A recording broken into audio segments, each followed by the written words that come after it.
progresser sur votre chemin vers le succès. Allez-y, faites-le, faites tout péter.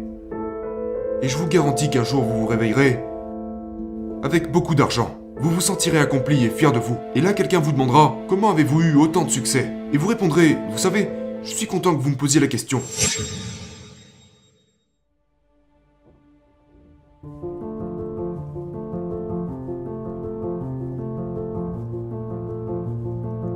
Bonjour et bienvenue. Avez-vous déjà pensé à échouer pour finir par réussir ? Pensez-y un moment. Savez-vous que quiconque ayant atteint le succès a échoué pour y arriver ? C'est juste une réalité. Je voudrais que vous pensiez à ça un moment. Regardez cette ampoule juste là. Quelqu'un m'a donné ça en cadeau. C'est une réplique de l'ampoule à incandescence qu'Edison a fabriquée. Et vous savez, il a passé beaucoup de temps à essayer de faire briller cette chose, avant de finir par vraiment le faire. Et il a commencé ça parce qu'il en avait une image très claire dans son esprit. Mais à chaque fois qu'il essayait, il échouait. Et il a échoué plus de 3000 fois. C'est ce qui se dit. Maintenant, je n'ai jamais vraiment parlé à Edison, donc je ne sais pas si c'est vrai, mais j'ai une idée de ce que représente 3000 échecs.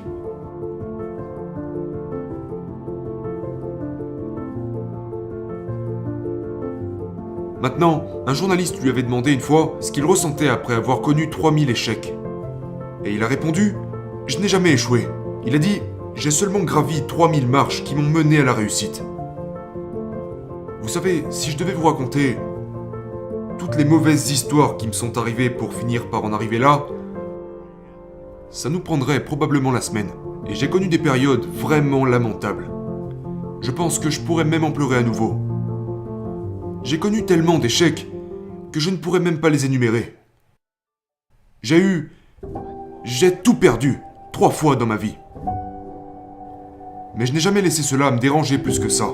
Enfin, sauf une fois. Une fois ça m'est arrivé. J'avais tout perdu. Et je suppose que je n'étais tout simplement pas prêt à gérer cela. Je m'étais assis sur une chaise, dans le noir, et je ne voulais entendre personne, seulement rester seul. Je me suis assis dans une pièce, dans le noir, les rideaux fermés. Et j'y suis resté pendant 1 mois. Je me sentais vraiment mal. Et puis un jour, j'ai eu une idée, et je suis allé chercher 2 enregistrements. 2 longs enregistrements de Earl Nightingale. J'ai sorti ces 2 enregistrements et j'ai commencé à les écouter. Et avant même qu'ils ne soient terminés, j'avais réouvert les rideaux. Je suis allé au centre-ville de Toronto et je me suis acheté une toute nouvelle Cadillac. J'avais supposé que ça m'inspirerait. Je m'étais dit que je devais avoir une nouvelle voiture. Alors je suis allé en acheter une. Et vous savez, j'avais constaté qu'à chaque fois que j'échouais, je me rapprochais de mon but. Voyez-vous, si vous saviez comment y arriver maintenant, vous vous déplacerez de manière latérale. Mais lorsque vous poursuivez un objectif, vous avancez la tête la première. Et parce que vous allez là où vous n'êtes jamais allé avant, vous allez faire des erreurs. C'est inévitable. Vous avez la perfection en vous. Et l'objectif de la vie est de faire remonter cette perfection à la surface. Et c'est exactement ce que Thomas Edison a fait. Vous allez faire beaucoup d'erreurs pour faire ressortir ça à la surface. Mais ces erreurs sont des étapes qui vous mèneront là où vous souhaitez aller. Je parle souvent à des vendeurs qui ont peur de passer des appels. Qui ont peur de simplement passer un appel. Pour ces gens-là, l'objectif n'est pas de faire des ventes. L'objectif est de passer des appels. Si vous devez passer un appel, que vous avez peur de passer un appel et que vous le faites quand même, vous avez réussi. Vous avez accompli ce que vous devez faire. Vous avez passé un appel. Et quand vous serez à l'aise pour passer ces appels, là vous commencez à peaufiner votre présentation et vous aurez plus de chances de commencer à faire des ventes. Et si vous continuez à peaufiner votre présentation et que vous faites tout votre possible pour devenir meilleur, vous finirez par maîtriser ce qui s'appelle la vente. Mais si vous pensez que vous allez connaître un grand succès en ayant seulement des victoires, vous n'irez nulle part. Ça n'arrive tout simplement pas. Je ne connais personne pour qui c'est arrivé. Ou alors il trichait ou mentait. Maintenant, j'ai profité d'une quantité honorable de succès jusqu'à présent.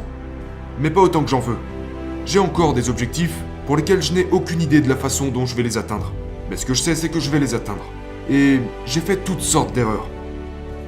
Mais je vais vous dire quelque chose. J'ai toujours continué. J'ai simplement continué. J'ai continué. Et à chaque fois que j'ai eu envie d'arrêter, je repensais à ce moment où je me suis enfermé dans mon salon, rideau fermé, à rester assis pendant un mois, à 2 doigts de la dépression. Je n'aime pas ce sentiment. Ce n'est pas quelque chose que j'ai apprécié. J'aime me sentir bien dans ma peau. Et je me sens bien dans ma peau quand je sais que je donne tout pour mes objectifs. Et c'est ce que je vous conseille de faire. Progressez sur votre chemin vers le succès. Allez-y, faites-le. Faites tout péter. Et je vous garantis qu'un jour vous vous réveillerez avec beaucoup d'argent. Vous vous sentirez accompli et fier de vous. Et là, quelqu'un vous demandera « Comment avez-vous eu autant de succès ?» Et vous répondrez « Vous savez, je suis content que vous me posiez la question. Laissez-moi vous raconter chacune de mes pertes. Et en fait, il y en a probablement un demi-millier, si vous voulez bien les entendre. Parce que c'est comme ça que j'y suis arrivé. Et c'est comme ça que vous allez y arriver. Le chemin du succès est un chemin sur lequel on échoue souvent. Mais c'est en échouant qu'on finit par réussir.